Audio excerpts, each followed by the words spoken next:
भारत में जब भी सेना कोई बड़ा ऑपरेशन करती है तो पूरा देश गर्व से भर जाता है। हाल ही में हुआ ऑपरेशन सिंदूर ऐसा ही एक मिशन था जिसने देशवासियों के दिलों को छू लिया। यह ऑपरेशन भारतीय सेना, वायुसेना और नौसेना की संयुक्त कार्रवाई थी, जो आतंक के खिलाफ एक सशक्त कदम था। लेकिन जब ये खबर आई कि कुछ कंपनियों और व्यक्तियों ने इस ऑपरेशन के नाम को ट्रेडमार्क कराने की कोशिश की है, तो लोगों को हैरानी भी हुई और गुस्सा भी आया। हैरान कर देने वाली बात यह थी कि ऐसे सेंसिटिव माहौल में कुछ कंपनियां मुनाफा कमाने की और मुनाफाखोरी करने का मौका नहीं छोड़ती हैं। आपको इस वीडियो में बताएंगे कि कौन सी वो कंपनियां हैं जिन्होंने ऑपरेशन सिंदूर के नाम पर अपना मुनाफा कमाने की कोशिश की है। लेकिन उससे पहले आप हमारे चैनल द हिंदी टॉप को सब्सक्राइब करें, बेल आइकन दबाना ना भूलें ताकि आप तक पहुंचे हमारी हर खबर सबसे पहले। ऑपरेशन सिंदूर की सफलता के 24 घंटे के भीतर ही कुछ लोगों ने इस नाम को ट्रेडमार्क कराने के लिए आवेदन कर दिया था। ऐसा लगता है जैसे किसी ने सेना की वीरता को एक ब्रांड बना करके उससे मुनाफा कमाने का तरीका ढूंढ निकाला हो। दिल्ली के एक वकील, एक रिटायर्ड ग्रुप कैप्टन और कुछ अन्य लोग मिल करके इस नाम को क्लास 41 के तहत रजिस्टर कराना चाहते थे। ये क्लास मनोरंजन, फिल्म, वेब सीरीज, कॉन्सर्ट्स और कल्चरल एक्टिविटीज से जुड़ी होती थी। यानी कि इन लोगों का मकसद साफ था, इस नाम पर फिल्म बनाना, शो करना या किसी तरह के मनोरंजन के लिए इसका इस्तेमाल करना। जब मीडिया में खबर आई तो लोगों ने इसे अफवाह भी माना, लेकिन सरकारी वेबसाइट पर जाकर के जब सर्च किया तो जो जानकारी सामने आई वो चौंकाने वाली थी। ये पाया गया था कि रिलायंस इंडस्ट्रीज लिमिटेड ने भी ऑपरेशन सिंदूर के नाम से ट्रेडमार्क की अर्जी दी थी। उनके उद्देश्य में साफ लिखा गया था, provision of entertainment, production, presentation and distribution of films, videos and documentaries.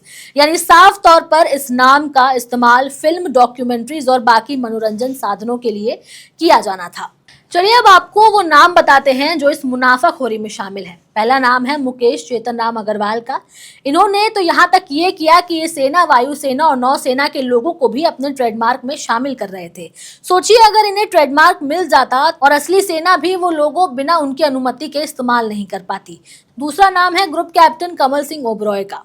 इन भाई साहब ने भी क्लास 41 में ट्रेडमार्क आवेदन किया, जिसमें वेब सीरीज, फिल्म्स और कल्चरल एक्टिविटीज का जिक्र किया गया था। इन सभी लोगों की मंशा एक जैसी थी, सेना के नाम और शौर्य का एक ब्रांड की तरह उसको पेश करना और उसका इस्तेमाल करना एक बिजनेस में।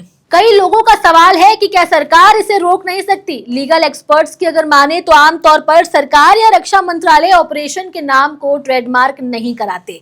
इस कारण कोई भी व्यक्ति उसे रजिस्टर कराने की कोशिश कर सकता है, लेकिन ट्रेडमार्क रजिस्ट्रार के पास ये अधिकार होता है कि अगर कोई नाम पब्लिक इमोशन, नैतिकता या फिर पब्लिक पॉलिसी के खिलाफ हो तो उसे रिजेक्ट किया जा सकता है। अब यह भी जरूरी है कि कोई व्यक्ति या संगठन अगर इस पर आपत्ति दर्ज करता है तो उसे सुना जाएगा। सरकार भी आपत्ति दर्ज कर सकती है और कह सकती है कि ये नाम देश की सेना से जुड़ा है और इसे किसी भी व्यक्ति या संस्था को व्यक्तिगत फायदे के लिए नहीं दिया जाना चाहिए। अब जब आगे चलकर ये विवाद बढ़ गया तो रिलायंस इंडस्ट्रीज की तरफ से सफाई भी सामने आई। उन्होंने एक बयान में कहा कि रिलायंस इंडस्ट्रीज का ऑपरेशन सिंदूर नाम को ट्रेडमार्क कराने का कोई इरादा नहीं है। ये एक ऐसा नाम है जो अब देश की भावनाओं से जुड़ चुका है और हम इसका पूरा सम्मान करते हैं। ये ट्रेडमार्क एक जूनियर कर्मचारी द्वारा बिना अनुमति के आवेदन कर दिया गया था, जिसे अब वापस ले लिया गया है। ये बयान एक तरफ तो कंपनी की मंशा को साफ करता है, लेकिन ये भी साबित करता है कि आवेदन जरूर किया गया था।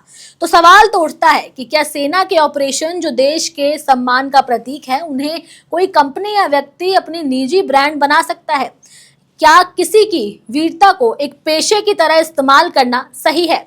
जहां एक तरफ देश गर्व महसूस कर रहा था, वहीं दूसरी तरफ कुछ लोग इसी शौर्य से अपना फायदा कमाने की तैयारी में जुटे हुए थे। ये एक प्राइड वर्सेस प्रॉफिट की कहानी बन जाती है, जिसमें देशभक्ति और बिजनेस के बीच की रेखा धुंधली पड़ने लगती है। जहां देश आतंक से जूझ रहा हो, वहां कुछ ऐसे लोग अपना फायदा खोज रहे हैं। अब ऐसे लोगों पर जल्द से जल्द कार्रवाई होनी चाहिए। अब आप लोग अपने विचार हमें कमेंट सेक्शन में जरूर दें। मैं आपके साथ तनु चतुर्वेदी, कैमरे के उस पार मेरा साथ दे रहे थे मेरे साथी शिव कुमार। ऐसी ही और तमाम खबरों के लिए आप सब्सक्राइब करें हमारे चैनल द हिंदी टॉप को। साथ ही हमें एक्स यानी ट्विटर, फेसबुक और इंस्टाग्राम पर भी फॉलो करें।